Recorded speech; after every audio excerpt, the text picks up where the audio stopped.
12절로 21절까지.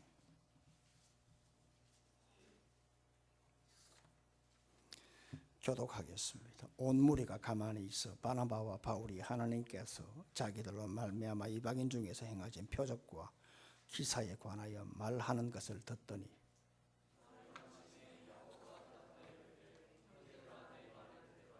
하나님이 처음으로 이방인 중에서 자기 이름을 위할 백성을 취하시려고 그들을 돌보신 것을 시몬이 말하였으니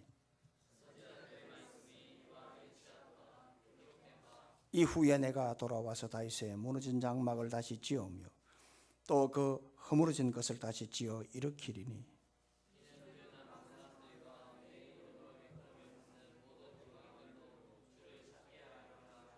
즉 예로부터 이것을 알게 하시는 주의 말씀이 암과 같으니라.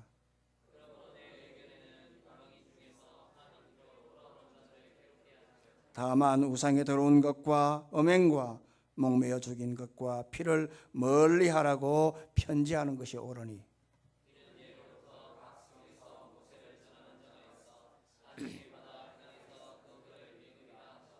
아멘. 신사참배를 반대했던 조기철 목사님께서 가혹한 고문을 당할 때 고문하던 형사가 이렇게 말을 했습니다. 너 때문에 모두가 어려움을 겪고 교회가 불태워지는 게 옳은 것이냐. 고집을 부리지 말고 무릎을 꿇고 신사에 절을 하고 예수를 부인하라. 성경에도 위에 계신 권세에 복종하라고 하지 않았느냐. 그런데 너는 왜 위에 있는 사람들의 명령을 어기는가라고 했습니다.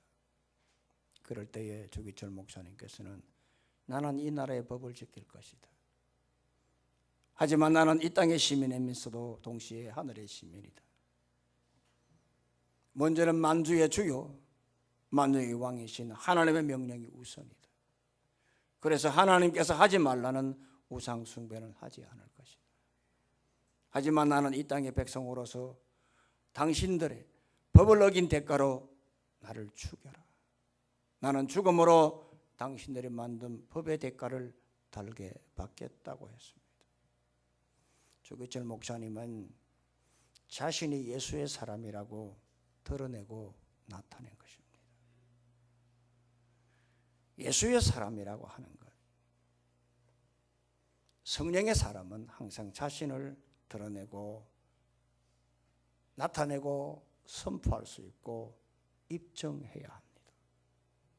예수의 사람은 언제 어디서든지 간에 마땅히 자신이 예수의 사람이라고 드러낼 수 있는 용기와 자신감이 있어야 합니다. 자신감이라고 하는 이 컨피던스는 합성어입니다. 칸이라는 것과 그리고 피데라고 하는 이 말이 합쳐진 합성어인데 칸은 바로 함께라고 하는 말입니다. 그리고 피데란 말은 바로 이 어근입니다.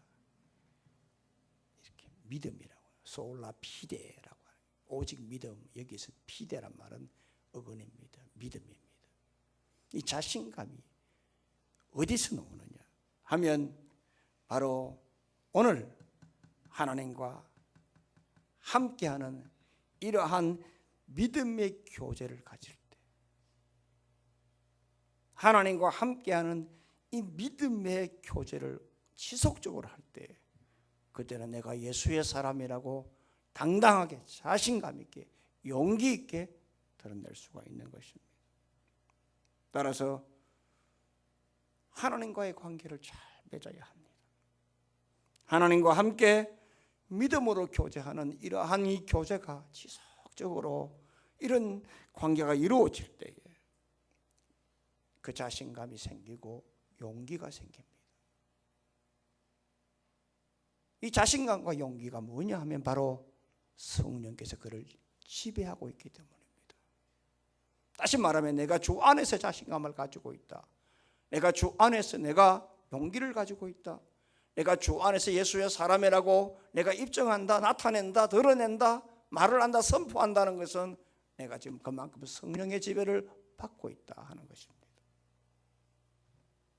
그러나 우리는 그게 잘 안 됩니다. 예수를 믿고 성령을 받았으나 그 이후에 성령의 꽃이 피고 열매를 맺는 오늘 이런 부분에 있어서 왜 이 가름이 되느냐, 왜 이게 왔다 갔다 하느냐, 왜 이렇게 분리가 되느냐, 갈라지느냐 하면 그 출발은 하나님과의 관계 때문입니다. 시간마다 하나님과 함께 동행하고 어떻게 하든지 하나님의 그 은혜의 옷자락을 한번 붙잡으려고, 주의 은혜 아니면 안 됩니다라고 그 은혜의 옷자락을 한 번이라도 조금 더 잡으려고 쫓아가는 그러한 신앙은 성령이 강하게 지배함으로 하나님과 함께 교제하려고 하는 그 믿음의 교제를 하려고 하는 그 속에 성령의 역사함으로 용기가 생기고 자신감이 생기지만, 이렇게 붙잡고 나아가려고 하는 이 교제가 부족할 때는 예수를 믿고 살아가나 자기도 모르게 성령께서 이렇게 함께하는 그 은혜가 소멸되고 있다는 겁니다. 따라서 하나님과의 관계가 굉장히 중요합니다. 하나님과의 관계를 잘 가지면 성령의 지배도 받고 인간의 관계도 달라지고 내 자신의 모습도 달라지게 되는 겁니다. 따라서 하나님과 어떤 관계를 가지느냐에 따라서 오늘 우리의 믿음의 모습도 달라지고 성령이 나를 어떻게 지배하느냐라고 하는 그 지배의 모습도 달라지면서 거기에 따라 삶의 모습도 달라지게 되는 것입니다. 따라서 성령의 지배는 내가 얼마나 하나님과 가까이 가는 그런 하나님과의 관계냐, 여기에 따라 달라집니다.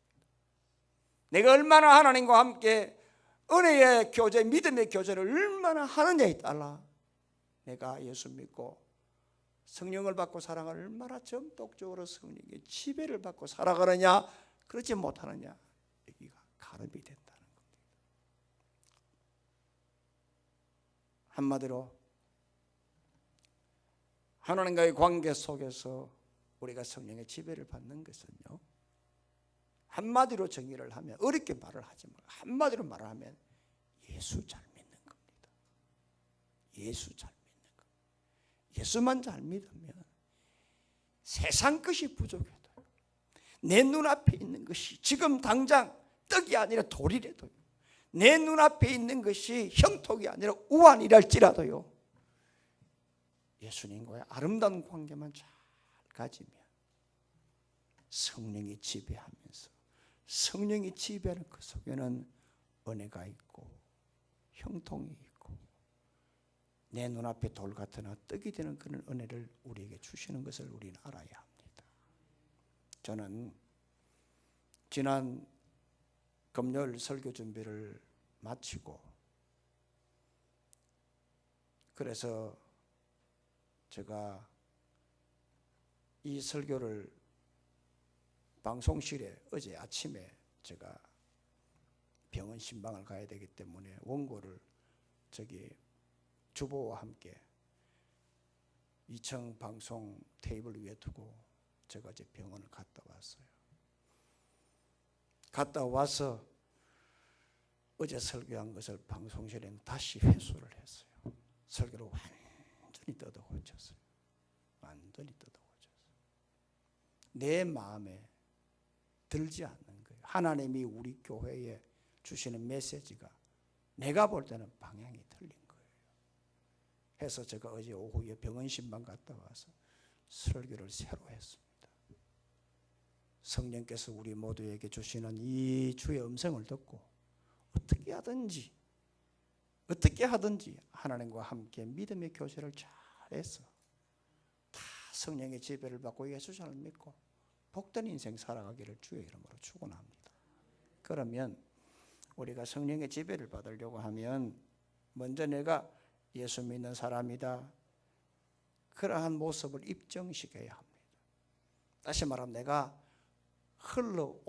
지나온 내 발자취가 내가 믿음의 사람의 모습이었다, 내가 복음으로 내가 이런 발걸음을 걸었다라는 것을 입증할 때 거기 강한 성령의 역사가 있고 그 다른 사람들이 소리를 지르더라도 그걸 인정할 수밖에 없고 경청할 수밖에 없고 그리고 주목할 수밖에 없다는 사실을 우리는 배우게 됩니다.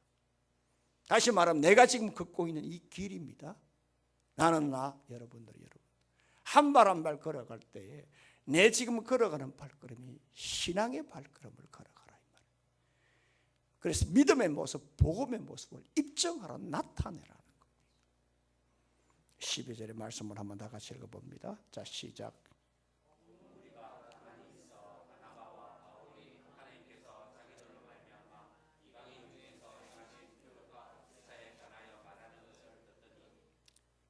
예루살렘 교회에 도착한 바울의 일행 바울과 바나바가 1차 전도를 보고를 할 때에 바리새인들이 벌떼처럼 일어나서 격렬하게 논쟁을 했습니다. 이 5절에 있죠. 격렬하게 논쟁을 했습니다. 벌떡 일어났다고 했어요.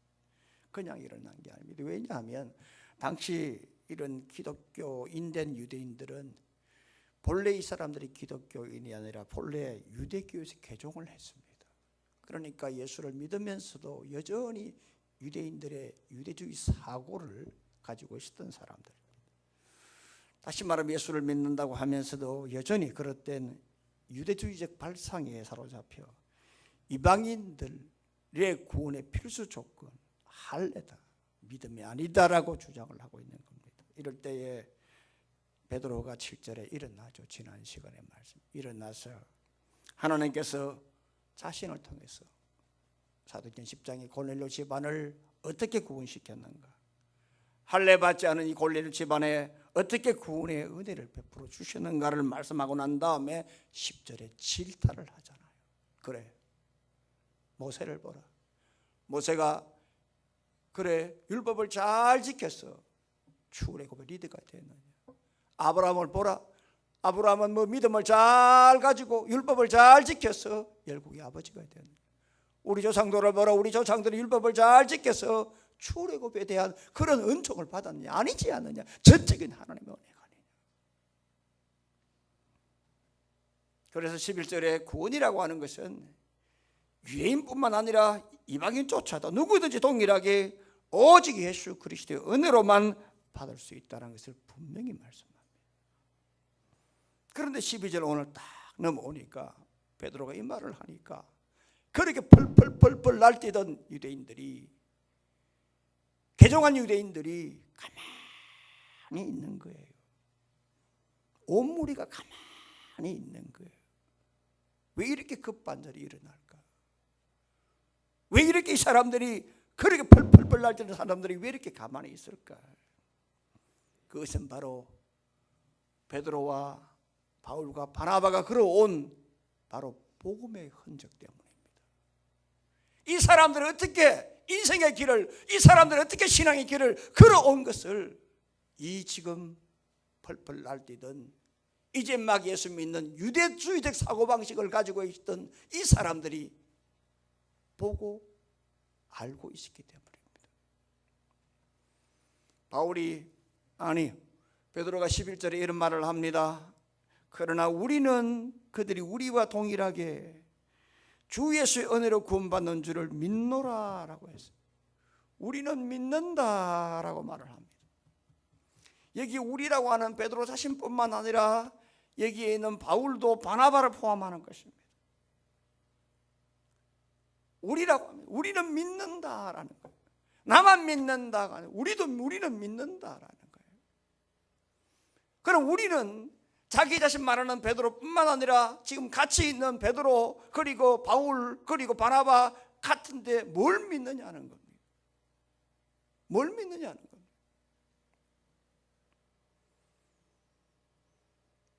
베드로가 말을 마치고 12절에 보니까 바나바와 바울이 하나님께서 자기들로 말미암아 이방인 중에서 행하신 표적과 기사에 관하여 자세히 말하는 것을 듣더니라고 했잖아요. 5절에는 바울과 바나바가 말할 때 펄펄 날뛰던데 어떻게 여러분 12절에 베드로가 말을 마치고 바톤을 이어서 지금 바울과 바나바가 말을 하니까 왜 이렇게 가만히 경청하느냐는 말이에요. 왜 이렇게 날뛰던 이 베드로에게는 가만히 지지고 듯이 있고 조금 전까지만 하더라도 바울과 바나바가 말을 할 때에 그렇게 날뛰던 이 사람들이 왜 이렇게 경청하느냐는 거예요. 그건 베드로뿐만 아니라 바울과 바나바가 걸어왔던 이 복음의 흔적, 믿음의 흔적을 그들이 알았기 때문입니다. 믿음이라고 하는 것은 피스토스라는 말을 여러분들 아마 아시죠? 피스토스는 신실하다, 그 다음에 정직하다, 헌신하다, 충성하다, 동일하다 하는 말을 제가 한 10년 여러분들을 만날 때부터 했으니까 여러분 잘 알 겁니다. 똑같은 말이 헌신이나 충성이나 정직이나 신실이나 똑같아요. 뭐 신실하지 않은 사람이 충성할 수요, 충성할 수 안 하는 사람이 헌신할 수 있어요. 똑같은 말이에요. 그러니까 이 피스토스라는 믿음이라는 것은 그 신실하다, 충성, 헌신, 뭐 정직, 입정 똑같은 말이에요. 그러니까 우리는 믿는다라는 것은 베드로가 자신뿐만 아니라 바울과 바나바가 오늘 우리가 지금 믿는다 이 말은 오늘 우리가 믿는 신앙의 모습을 나타냈다고 하는 거예요. 드러냈다고 하는 거예요. 보여줬다고 하는 거예요. 그러니까 그 말을 듣는 사람들이 실제 그들의 삶이 어떤 삶을 살았는 걸 알고 있었기 때문에 가만히 있을 수밖에 없는 거예요. 조용히 들을 수밖에 없는 거예요. 왜냐하면 베드로는 자기가 유대인이지만 고넬료 집안에 하나님이 가라고 해서 갔어요. 가서 이방인 고넬료가 하나님 말씀을 들을 때에 성령의 역사에서 어떻게 해서 성령이 이렇게 임하는데 우리가 세례 주는 것을 그 말이요, 세례를 주었어. 그게 흔적이에요. 그게 드러남이에요. 나타남이에요. 그래서 오늘 초대교회 지도자인 이 베드로가 오늘 자신의 위치와 체면을 다 던져버리고 오늘 이방인인 이 고넬료에게 이 은혜로 구원받는다는 사실을 그가 입증했을 때에 누가 거기에 대해서 이의를 제기할 수가 있겠어? 누가 거기에서 소리를 지를 수가 있겠어? 누가 거기 아니요라고 말을 할 수가 있겠어? 뿐만 아니라 바울과 바나바를 보세요. 안디옥 교회가 어떻게 태동되어졌느냐 하면 사도행전 11장에 보게 되면은 스데바넬로 도망간 믿음의 그리스도인들이 안디옥에서 처음에는 유대인들에게 그 다음에는 헬라인들에게 전도를 하면서 거기에 큰 부흥의 역사가 나타났어요. 이방인들이 거기 예수를 믿는 큰 역사가 나타났어요. 그러자 예루살렘 교회에서 안디옥에 누구를 파송했느냐 하면 바로 바나바를 파송했어요. 바나바를 파송했어요. 그리고 난 다음에 바나바가 혼자 힘에 겨우니까 바울을 청빙을 했어요. 그래서 거기에 안디옥 교회에 큰 역사가 나타났어요. 사도행전 11장 24절 말씀 보게 되면 거기에 놀라운 주의 역사가 나타났어요.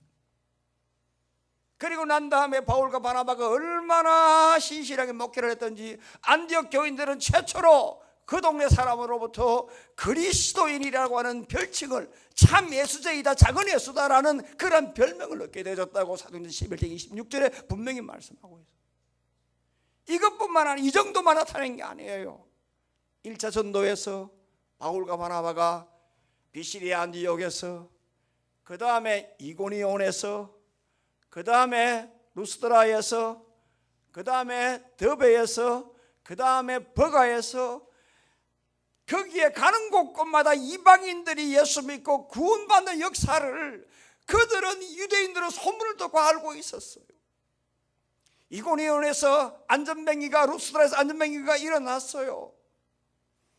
가는 곳곳마다 복음 때문에 돌에 맞아 죽었지만은 죽는 그런 상황에서도 예수 믿는 그런 역사가, 수많은 사람이 예수 믿는 그런 은혜의 열매가 드러난 것을 들고 있다 알고 있었어요.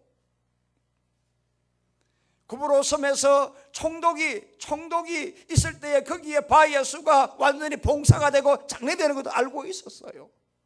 흔적이에요.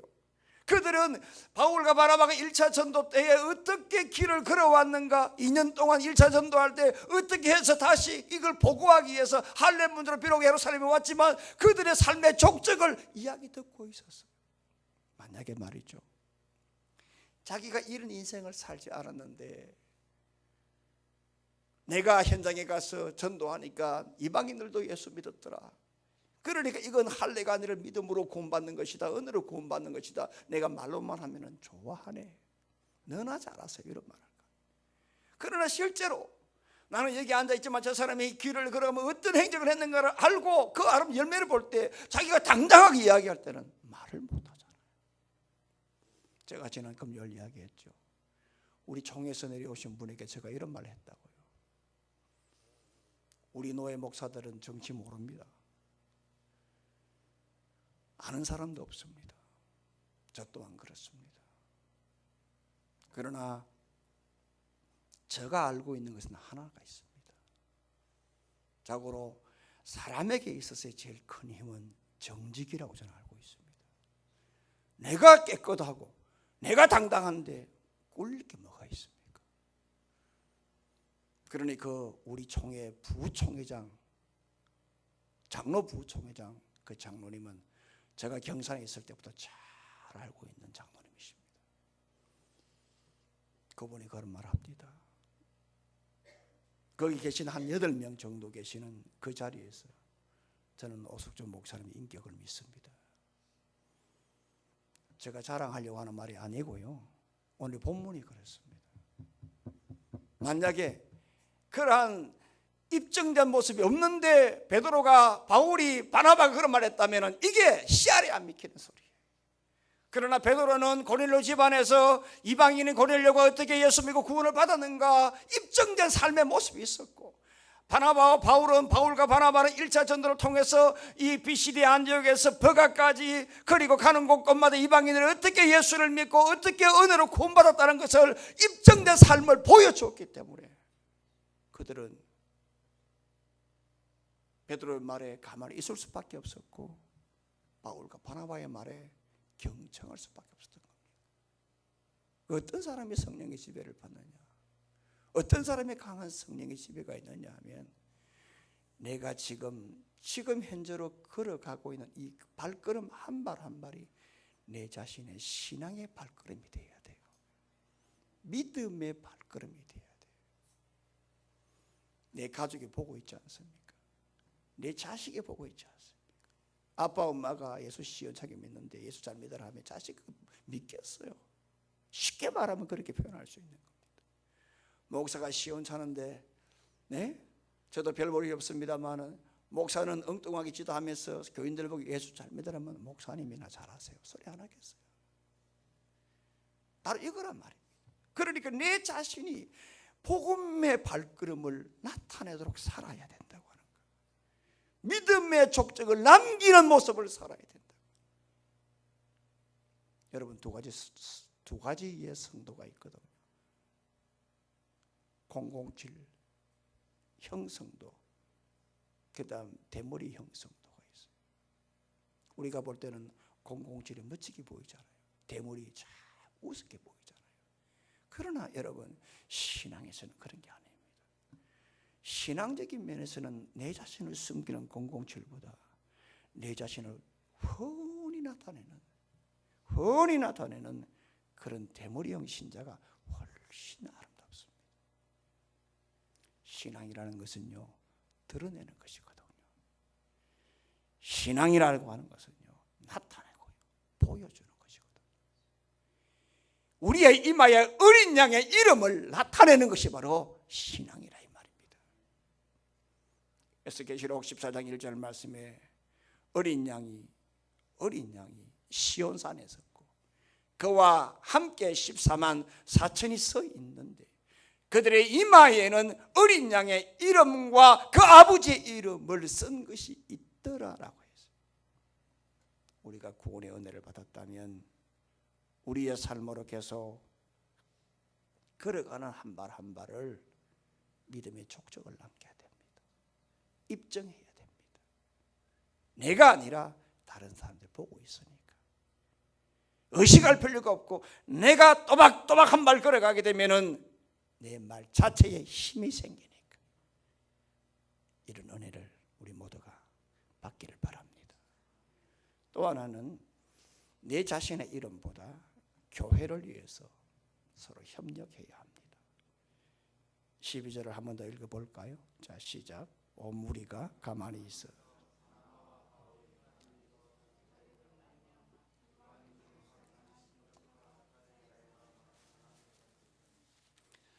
여기 보니까 이름 순서가 바나바와 바울이 나오는데요.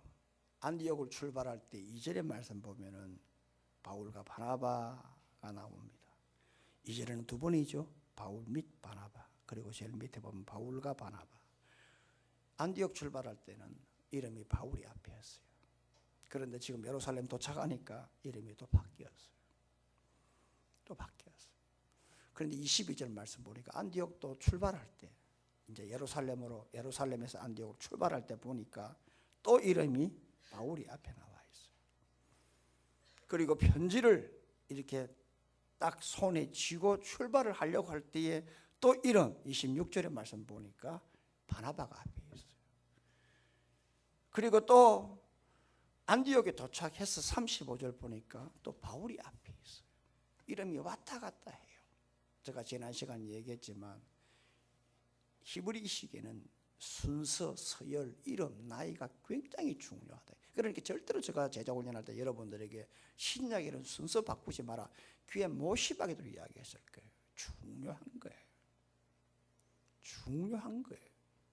그런데 왜 안디옥에서 예루살렘 출발할 때는 바울이 앞이었는데 왜 예루살렘에 있을 때는 항상 바나바가 앞이었을까?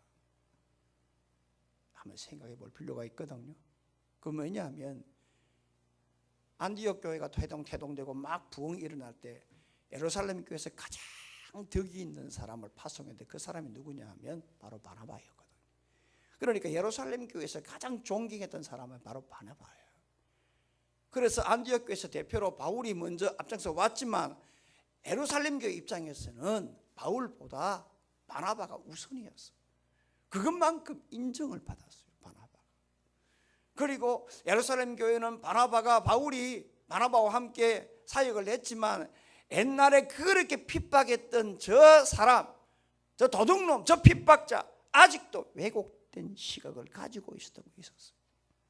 그래서 제1차 이 공의회를 통해서 이제는 오늘 할례가 아니라 은혜로 구원받는다라고 하는 오늘 이 결정문 판결문을 가지고 예루살렘에서 다시 안디옥으로 보낼 때에 그 편지를 손에 쥐어준 사람이 누구냐? 바울이 아니라 바나바였어. 그만큼 예루살렘 교회에서 이 판결문의 근위가 있다는 것을 누구에게 실어줬느냐? 바울이 아니라 바나바에게 실어줬어. 이해되시죠? 그래서 안디옥 그 에리아에서는 바울이 우선이었지만 예루살렘 그 근처에서는 바나바가 우선이었어요. 자, 여기서 우리가 생각을 해야 돼요. 바나바가 이만큼 예루살렘 인정을 받는 사람인데요. 제1차 전도를 시작하고 이제는 구보로 섬에서 바예수가 장님이 되고 난 다음에 이제는 이 더베로 이제 이 버가로 딱 넘어가는 순간에 그때부터 순서가 바뀌어버리거든요. 바나바가 1차 전도에 선봉했습니다마는 1차 전도를 시작하자마자 이 버가에서부터는 바울이 이제는 앞장서게 돼요. 그러니까 바나바 입장에서는 얼마나 속상하겠어요. 얼마나 속상하겠어요. 그런데 또 바울 입장에서는 자기가 안디옥에서 1차 전도를 하고 자기가 총대를 메고 자기가 앞장서서 깃발을 들고 그렇게 해집고 다니면서 복음을 전거했는데 막상 예루살렘 딱 가보니까 자기는 제쳐놓고 바나바를 막 이렇게 인정해주고 판결물도 자기에게 주는 것이 아니라 바나바에게 주고 하니까 바나바는 바나바대로 바울은 바울대로 얼마나 섭섭했겠어요. 그런데 여러분, 바울이나 바나바 오늘 이 사람들은 자신의 이름, 자신의 순서가 앞에 있다 뒤에 있다 이거 개의치 않고요, 자신의 이름보다 오늘 교회가 어떻게 되어야 하느냐, 나의 우선보다, 나의 개인보다, 나의 이름보다 교회를 우선했기 때문에 그들은 여기에 있어서 일체 말을 안 했어. 일체 이의를 제기를 안 했어. 교회는 공동체입니다, 여러분. 교회는 가정입니다, 여러분. 교회는 함께입니다, 여러분. 교회는 내가 아니라 교회는 우리입니다, 여러분. 올해가 종교개혁 500주년이거든요. 1517년 마틴 루터가 독일 비텐베르크 성에서 그 교회 대문에 면죄부를 판매하는 그러한 사실을 비판하는 95개의 논제를 붙여서 종교개혁이 시작된 지 올해가 500년입니다. 비텐베르크는 베를린 바로 옆에 있어요. 그래서 거기에는 옛날에는 사람 취급을 안 한 동네예요.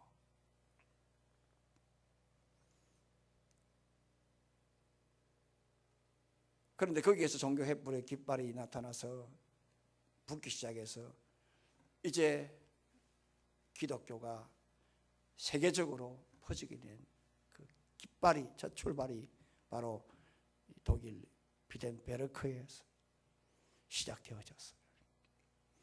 그런데 마틴 루터에 이어서 존 칼빈이 종교개혁을 완성한 종교개혁자인데, 이분이 프랑스에서 종교개혁을 하다가 쫓겨났어요. 그래서 독일의 스트라우스에 가서 거기에 집거할 때 아이들 공부를 가르치고 하다가 다시 스위스 제네바로 갔어요. 그 스위스 제네바에서 누구를 만났냐 하면은 종교개혁가 파렐을 만났어요. 이 파렐이 존 칼빈에게 좀 도와달라. 이 스위스 제네바가 너무 썩었다. 그러니까 종교개혁을 여기서 이루자 했습니다. 그럴 때 존 칼빈은 아니다. 나는 여기서 조용히 저술하고 책 쓰고 아이들 가르치겠다고 했어요. 그때 파렐이 이런 말을 했습니다. 하나님의 섭리 가운데 당신을 여기 보냈는데 만일 당신이 우리의 요청을 거절한다면, 그래서 당신이 다시 고향으로 간다면 당신 저주를 받을 것이다. 여기에 존 칼빈이 충격을 받았다고 해요. 그때의 음성을 들었는데, 하나님이 나를 이곳으로 보냈다, 제네바로 보냈다. 그러면 내가 여기에서 뭘 해야 되느냐? 하나님이 소명으로 오늘 이곳으로 보냈다면 오늘 내가 이 일을 위해서 내가 여기 있는 것이 아닌가? 주의 음성을 들었습니다. 그래서 존 칼빈은 자신의 이름보다, 자신의 어떤 생활보다, 자신의 이익보다, 자신의 이름보다, 그것보다 교회, 종교개혁, 올해가 굉장히 중요한 해입니다. 종교개혁 500주년이니까. 우리는 이 시골에서 이렇게 있습니다만 서울이나 부산 여기에는 종교개혁에 대해서 굉장히 세미나 많이 하고 있어요. 정말 우리 예수 믿는 사람들이 개혁돼야 돼요. 특히 우리 총회, 정말로 총이 달라져야 돼요. 예수 믿는 오늘 우리 갈수록 나태해지고 매너리즘 빠지고 있는 오늘 우리 진짜 청교도 정신으로 돌아가야 돼요. 저부터. 내 우선돼서는 안 돼요. 어떤 교회가 성령의 지배를 받느냐, 어떤 교회는 성령의 지배를 받느냐 하면 서로 협력하고 믿음 강한 자가 약한 자의 약점을 감당하는 교회. 로마서 15장 1절이죠. 바로 이런 교회가 성령의 지배를 받습니다. 이런 은혜를 성령께서 주기를 바랍니다. 그리고 마지막 하나는 고정관념을 버리고 열린 마음을 가져야 돼요. 13절. 자, 다 같이요. 자, 시작. 말을 마치며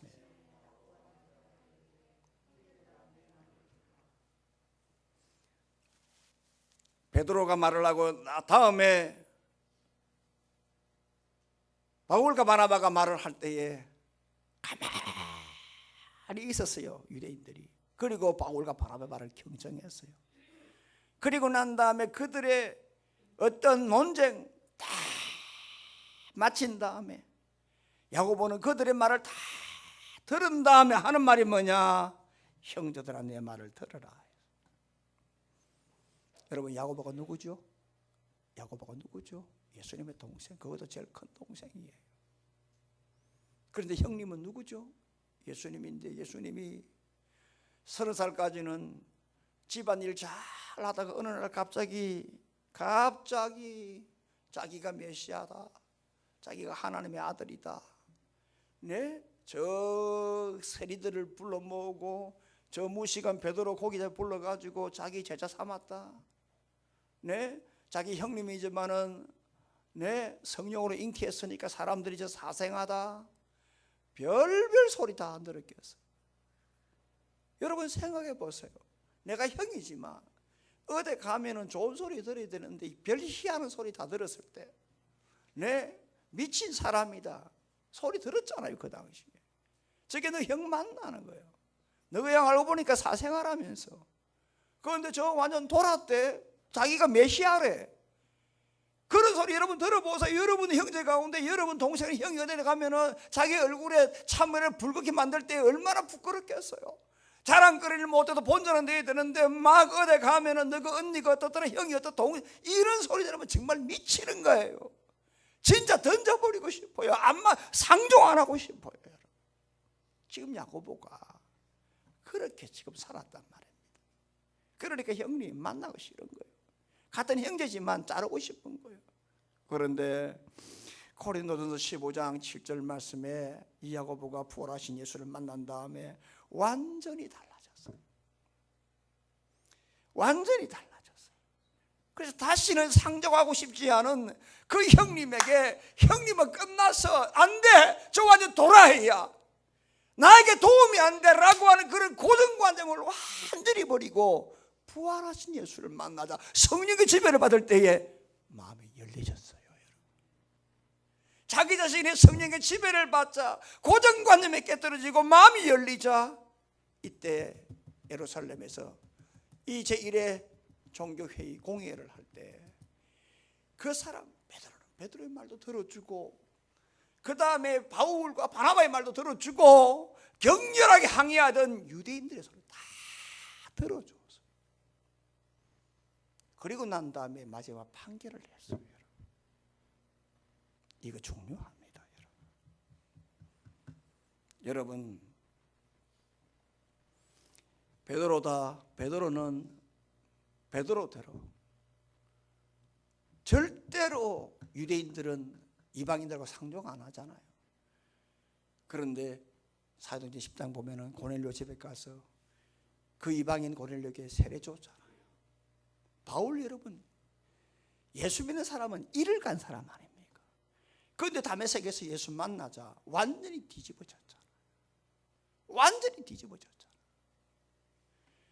그래서 절대로 유대인들에게만 하나님의 구원이 있다라고 했던 베드로 바울조차도 예수를 만나고 성령의 지배를 받자 이방인들도 은혜로 구원받을 수 있다고 달라진 거예요. 이렇게 자신의 고정관념이 깨어지고 이렇게 은혜로 구원받느라고 하나님의 은혜가 임하자 마음이 열리니까 베드로는 이방 전도를 위해서 하나님 앞에 이렇게 생각이 달라지자 이제는 내가 주를 위해 죽겠다라고 하는 이러한 참 십자가 거꾸로 죽을 수도 있었고요. 바울은 이러한 분명한 고정관념이 깨떨어지고 분명한 이러한 이 이방인들도 은혜로 구원받는다고 하는 이 마음이 열렸기 때문에 로마에서 단도대에서 참수당하는 이런 끔찍한 일도 감당할 수가 있었던 겁니다.